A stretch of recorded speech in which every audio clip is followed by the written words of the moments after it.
Okay, happy Wednesday. We have a very interesting set. Everybody knows I'm a fan of Kendrick Lamar. I'm a fan of Kendrick Lamar for reasons that include his music, and also I had a personal interaction with that person and also his team, just by total chance. I might tell that story sometime. Being a person that does audio reviews and is really focused on hip-hop has a lot of... I got a lot of stories, actually. I can redact some stuff and kind of show it to you.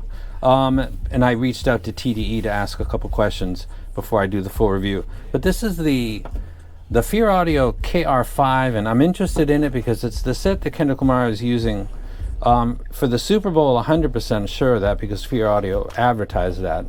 And maybe he's doing it for his tour that he's on right now. He just did Minneapolis, and he's going to be doing Houston next.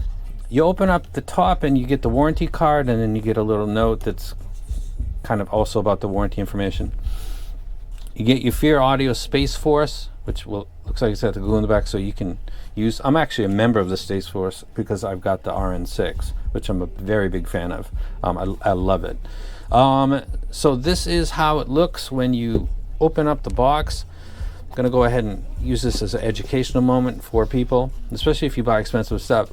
You never want to, if you consider this to be one end and then the nozzle of the earphones to be the other end and it to be a chain, the weakest link in this chain is obviously going to be the 2-pin. It is by far the most fragile point. And sometimes people, and the way that they remove these sets really kind of blows my mind. You don't want to be pulling it out like this, because you're putting pressure right before you've even ever listened to it. You're possibly hurting it just a little bit. So what you want to do is push from the back, pull it up, push from the back, pull it up, and put no stresses on the 2-pin. And now for the rest of its life, there should be no reason why you'd really be leaning on that the way you would do when you're literally removing it from the box that you purchased it from. So now we've removed it in a way that I think is the best way. And we take a look at the sets, or the set. And you can see the kinetic base right there. It's like the RN6. And then it's got the nozzle, it's got the clip in it so that you can remove this, and I believe change these screens, because they make a lot of stuff for musicians and it'll get gunked up with lots of use, so you can go ahead and clean that or switch it out. It's obviously a 2-pin that looks like it's slightly extended. I'm going to go ahead and take this off for a second. Let me put this down right here, and I'm going to push this up for just a second while I do something. So this is one of the rare times where I get to listen to an artist that I'm a fan of and listen to the set that he was listening to while playing his own music, which is something you can do sometimes. Some of the Jerry Harvey, I believe there was a couple sets that I kind of did that, but I definitely know what Kendrick played during the Super Bowl. And okay, hold on a second.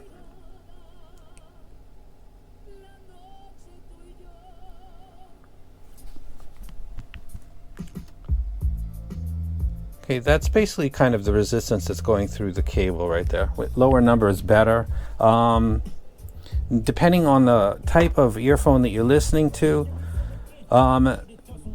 the variables such as a high output impedance on your source can impact, depending on the configuration, the sound that you hear. And sometimes it's the reason why people say, I hear something, and then another person says something completely different, even if they're citing the same type of library.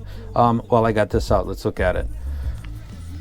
It is actually flush 2-pin. It's got, these are the nozzles or the filter that you can change. You can see they're quite small. And then you don't really have a BA or a dynamic driver vent, although that's probably part of it right there because it's facing out. And then I think part of it's tubing out to the nozzle so that you can get the low end into your ear, and then maybe a slight tactile sensation.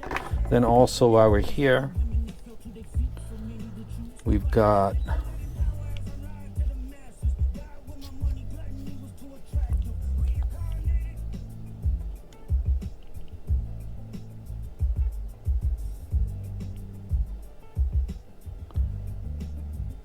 it's actually 5.5.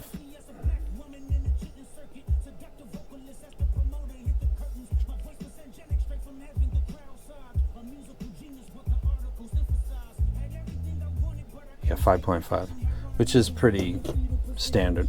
So this is a set that I'm going to be doing a review for. Again, full disclosure. Oh, I've got to show you a couple more things. Put that back right there. Put this right here. It's not all happy news. And I'll get to that in just a second. Take this off and you've got basically your toolkit. These are the tips that come on it. I took them off. You've got your silicone, small,